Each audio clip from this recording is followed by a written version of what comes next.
no qual também foi e pregou aos espíritos em prisão.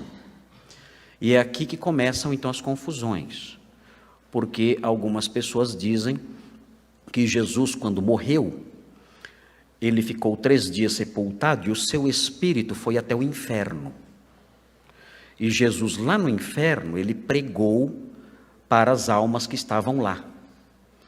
E essas almas então ouviram a pregação, e foi uma pregação evangelística, e lá nessa pregação evangelística ele fez um apelo, cantaram talvez algum hino, vem já, e quem estava no inferno, houve uma conversão em massa, é claro. Você está no inferno, você vai se converter correndo. E então escaparam ali, e Jesus levou esses espíritos então para o céu, foi uma segunda chance que teve lá. Outros entendem que talvez uma espécie de purgatório aqui, enfim, para salvar esses espíritos aí. Mas esse texto é usado geralmente para dizer que Jesus desceu ao Hades. Essa é uma grande confusão que existe,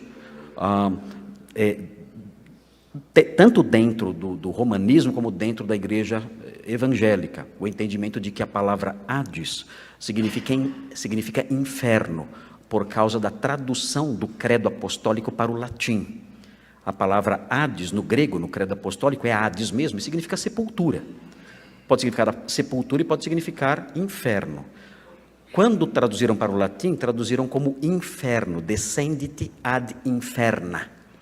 E então entendeu-se que Jesus desceu ao inferno mesmo, quando morreu, e pregou aos espíritos lá no inferno, e certamente os espíritos ali creram nele. Ele conseguiu levar, como diz Efésios, conseguiu levar cativo o cativeiro, como fala Efésios 4, e então salvou aquelas pessoas que estavam lá. E há muita especulação nesse campo, e as pessoas falam isso. Outros falam que ele desceu e ele pregou aos espíritos, mas ele não fez um sermão evangelístico, ele apenas proclamou a sua vitória àqueles espíritos ali e foi embora. Enfim, tudo isso é dito, talvez fortalecido por essa tradução errada para o latim e, consequentemente, para o português do credo apostólico, que fala que Jesus desceu ao Hades, quando a tradução correta seria que ele desceu à sepultura. O credo apostólico queria enfatizar a humanidade, a corporeidade de Jesus. E para enfatizar a corporeidade de Jesus, os antigos sempre diziam que ele foi sepultado, porque os gnósticos e os docetistas diziam que Jesus não tinha corpo físico. E uma das maiores provas de que Jesus tinha corpo físico era o fato de ele ter sido sepultado. Não dá para você sepultar um espírito, não dá para você sepultar uma alma. Então, quando eles diziam ele morreu e foi sepultado, como Paulo faz em 1 Coríntios 15, e como o credo apostólico faz também, dizendo que ele morreu e foi sepultado, e desceu à sepultura, a ênfase é na corporeidade de Jesus. Ninguém estava interessado no credo apostólico em falar que Jesus desceu ao inferno, mas sim mostrar que Jesus tinha um corpo físico, e por isso foi sepultado. Mas a tradução para o latim foi equivocada, e passou para o português de modo equivocado também, e aí difundiu-se essa doutrina de que Jesus foi para o inferno e pregou lá. Esse texto corroborando essa ideia.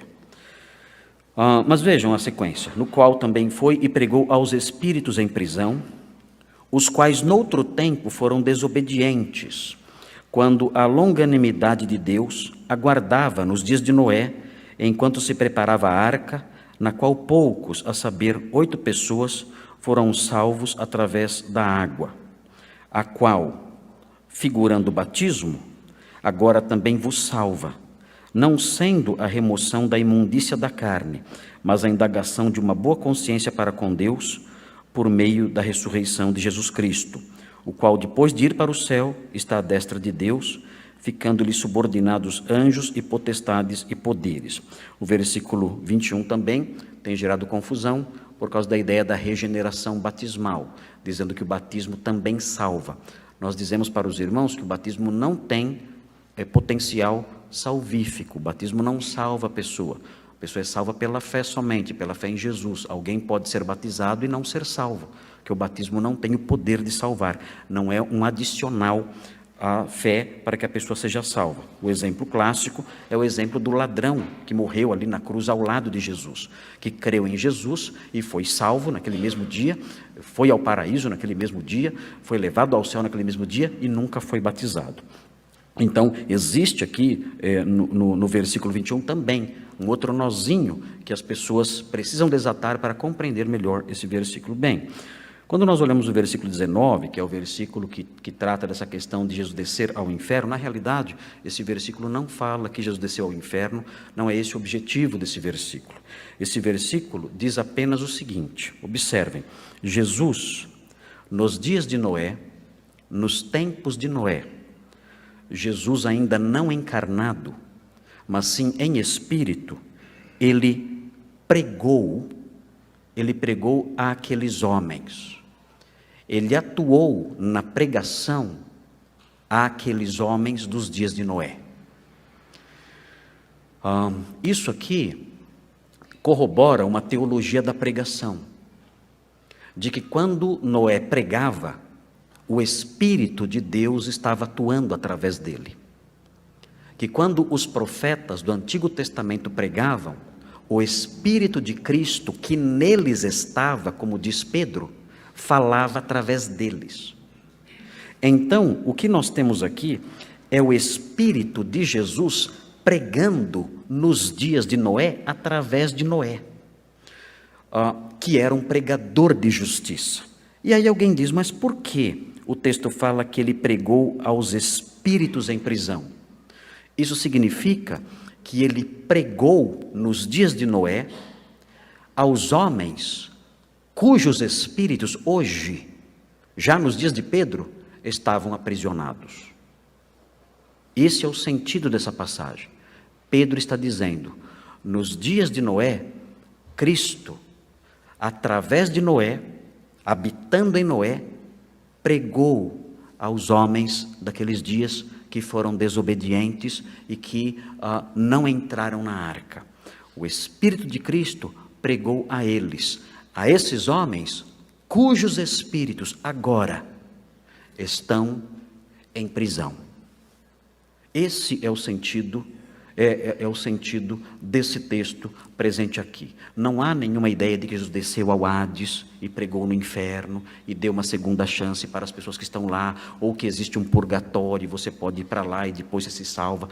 Nada disso é contemplado aqui nesse trecho. O que nós temos aqui é o fundamento de uma teologia da pregação, que mostra que enquanto alguém prega a palavra de Deus, o Espírito de Cristo fala através dessa pessoa.